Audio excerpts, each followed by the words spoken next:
And in that journey that, going to the University of Edge Hill has brought me, like I went on the course, I mentioned a story about Annamalai Swami, who was a devotee of Ramana Maharshi, being in a state where he goes to the the place where Ramana's dead body is lying. He's just died. It's a couple of hours after he's died, and like everyone around Ramana is crying, and he wants to cry, but there's like he knows he's reached a very elevated state, and he knows that Ramana is not the body, and he tries to cry and he can't cry, and this and that then that so that's an anomaly. That's part of what I mean by the anomaly. And then there was this woman that I'd met that had never experienced anger, and again that's part of the anomaly.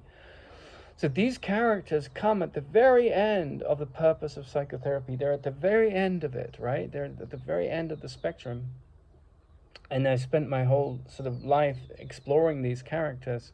So I go on a psychotherapy degree, which is very entrenched in this idea that we're a body, that, humanism means we have to stand up for transgenders and homosexuals and, take sides either against homosexuals or for homosexuals or for women or against women. You're either on my side, you're not. And it's all this very sort of insecure politics of the ego.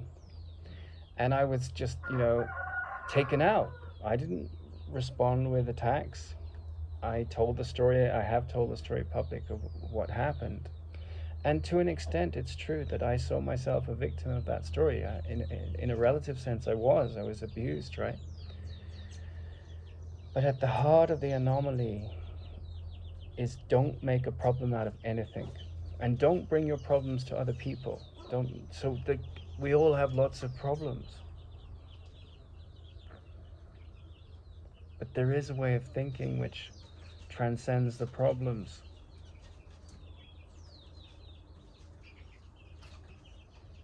It doesn't see itself as a victim of the world I see.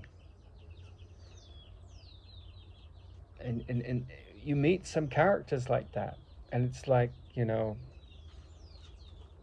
before and after you hear rock music for the first time, or before and after you understand what sexual reproduction is. There's no going back. You can't unsee it. And you can bury it in your mind and justify all your upset for a time. But the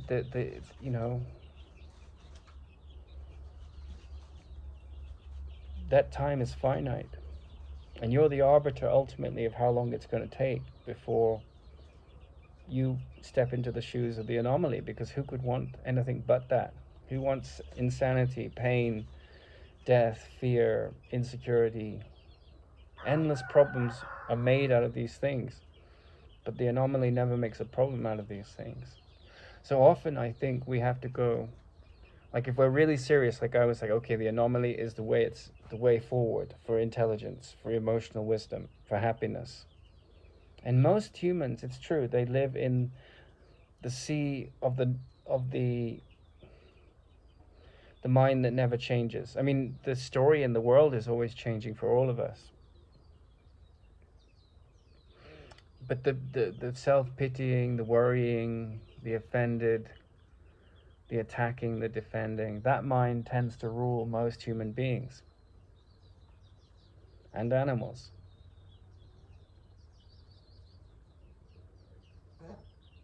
And then you have all these sects and the religions and the atheists and the humanists. And if you see with intelligence, those things are just masks of the ego until they're not. Like you could be a humanist and want the best for humanity and humans and not fall prey to the traps of the ego.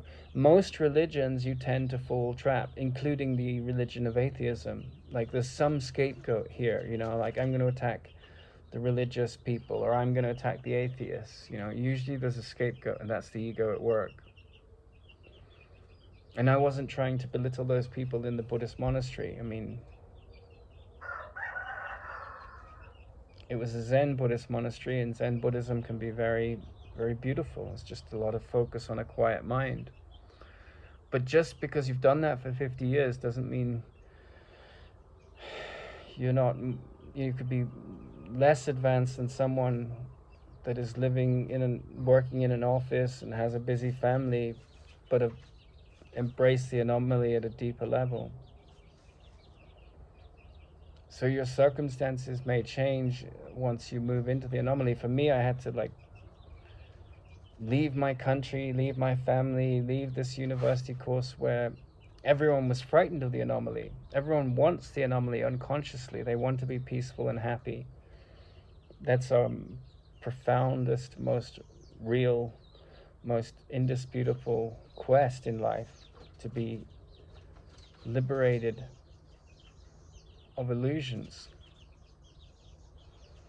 But then the ego is also there to trap you. And with ego comes resistance, and that resistance dwindles the more serious you get, right? And I don't mean the seriousness of the people on the university course that I was engaged with, you know, because their seriousness was like, women's liberation is really important. Chauvinism must be, you know, like identified and attacked. And there was no chauvinism in the room, from me anyway. But they put this kind of racist moniker onto me. They put this kind of sexist moniker onto me, which was their own sexism and their own racism. And my last wife, she didn't want to have a child, and she said, I'd hate to have a white child.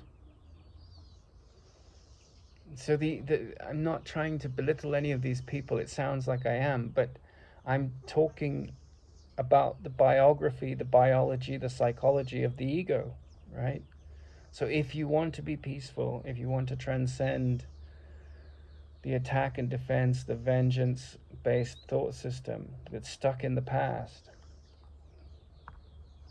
it can be helpful to look at these things, because everyone has their version in their story. She said this, he said this. I don't like my father. But then if you look at the things behind what is producing a problem with your father and your relationship, it's going to be, you know, he is ensconced in his fears and his prejudices. And then you take those things personally, and you have your history of those issues. I'm just citing a father. It could be a mother. It could be your husband. It could be your wife. It could be someone that has extremely different political views to you. But this is the thing, right? The neutral angels come down from heaven with the Holy Grail and give it to Parzival. And this has got nothing to do with heaven and hell. It sounds like it. They come from heaven. They're angels, right? But, you know, like I've always liked the insight that the angles and angels of perception, right? They're like angle and angel is very close. So the angle of our way of looking is really important. And I think in a way, you know, like to talk about these things, you're basically talking about the nature of your perception. And we have this association, you know, in Spanish, heaven and sky are the same word, cielo. So we have this sense that this wide expanse is above us. This heaven is below us. This heaven is above us, and this sort of hellish realm of insecure pain is below us. And you know, there's all these religious yogis that come along and say there's like many different worlds, and the Tibetans say there are bardos and things. But really, you know, like you have to work with where you are. Bardos are the in-between states, but in between life and death in the Tibetan philosophy. But all of that is sort of hubris, you know. The real significance of the neutral angels coming down with the cup of the Holy Grail from heaven is that once you see that your thoughts, there are no idle thoughts, once you see that there's only two ways of seeing, that of attack and defend, or that of there's a cry for love here, it's coming from insecurity and ego, or there's an extension of love. And so the more you see the cry for love for what it is, the more that you're extending love. So there's only really one movement, and that's the extension of love, or the denial of that. And how that gets employed in your life is very different from person to person. But the story beyond the mask, the story free of the puppeteer that is governing the mind, with the sanctions of the insecure thought system. It's very different from the mind that is no longer trapped in the illusion that this world has any more meaning than the meaning we give it. And the meaning we give it is critical. And so that was like, you know, my failures in life have been my successes. Like, yes, I could have gone to a great university in Britain, become an evolutionary biologist and all of that, but I was looking deeper. My failures on the psychotherapy degree, which weren't really my failures, I was just attacked and I reported it and then I was abused, you know. The big thing that was there for me at that time was to say, okay, don't make a problem out of any of this, right? And so I did, right? Not in the sense of like I attacked people and defended myself and so forth, but what I did was I told the story, right, which I had to do to save myself from the abuse that happened. And the consequences of that abuse, where I'm supposed to be paying for an education that was actually an abusive experience and it was protected by the university's authorities. The abuses were protected. And I was made out to be a monster because I didn't buy into this victim story that like fueled the economy of that system. You know, people are sick, psychologically sick. Well, that's true at a relative level, but to see others as victims is to perpetuate the lie that I believe I'm a victim, right? And some atrocious things have happened in people's lives, right? And that's victim stories. But from the perspective of the healed mind, not the wounded healer, which tends to be most psychotherapists, my job is not to fix others, it's to fix my perception that others are sick. At a relative level, it's true that they're sick, right? At a relative level, they've been wounded by life and they're embroiled in the path to going beyond that. But the neutral angels coming down from heaven means this ascension to wisdom involves us being in the body, handling the needs of the body, but not overseen by the dictator of fear in our mind. Inwardly overseen, or inwardly ruled by that. So my quest, everyone's quest, is not to make a problem out of any story, right? Tranquility exists where there's no problems in the mind. So that monk that I mentioned in the first video, you know, he came out and he made lots of problems and he used his authority as a monk. He'd been in this monastery for a long time, and it's like, you know, that's what authorities do. They seek to assert their authority. And if they're coming from a place of insecurity, you know, that's a very challenging reality that, you know, once you have married these neutral angles of perception in your mind where you're not, you know, projecting fear onto anything that's happening, you are an anomaly, right? You have to tread very carefully in the world because the world wants its justification for attack and defense. It wants to undermine and to scapegoat and to sing the dirge of its sadness. You know, most of these love songs, it's like one of two variants, right?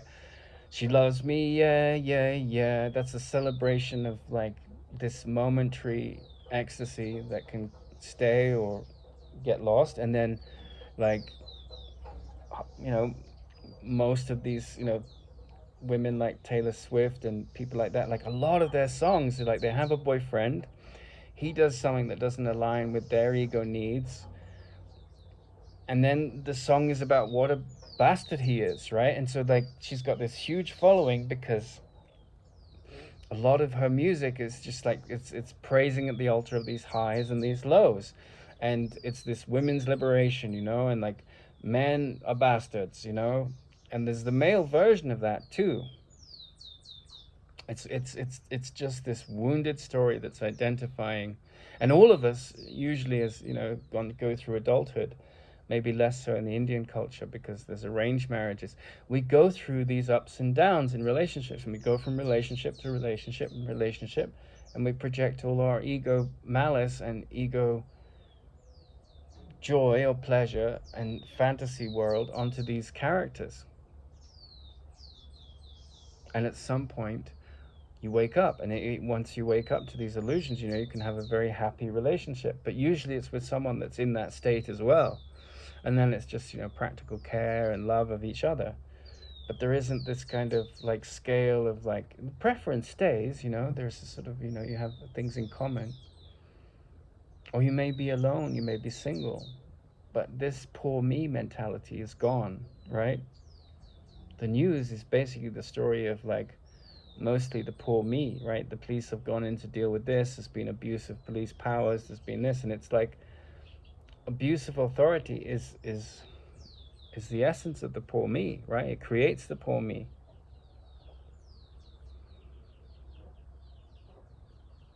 So if you're lucky, you meet someone who's an anomaly.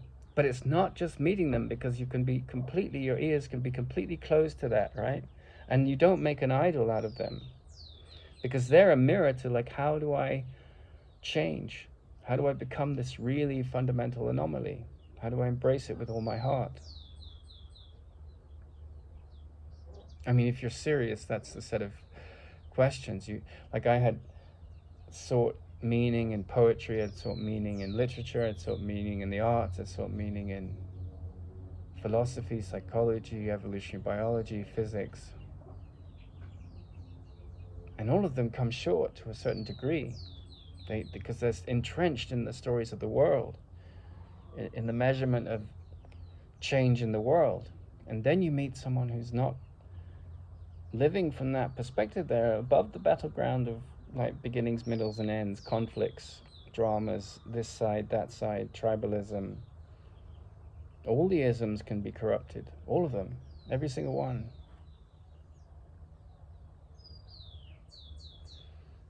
But it's not enough to meet that person. There has to be the ears to hear. There has to be this interest in, like, I want to be something that is liberated of sadness.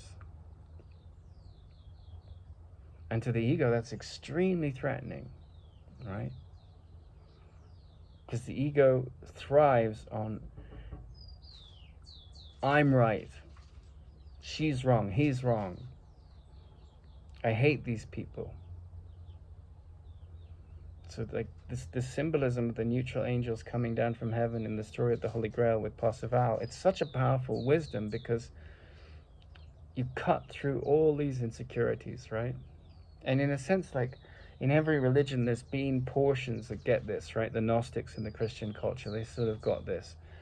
Certain sects in Buddhism, they got it. But it's not something you can organize. It's something that happens in an individual, right? And then the real teacher is someone that it's happened in.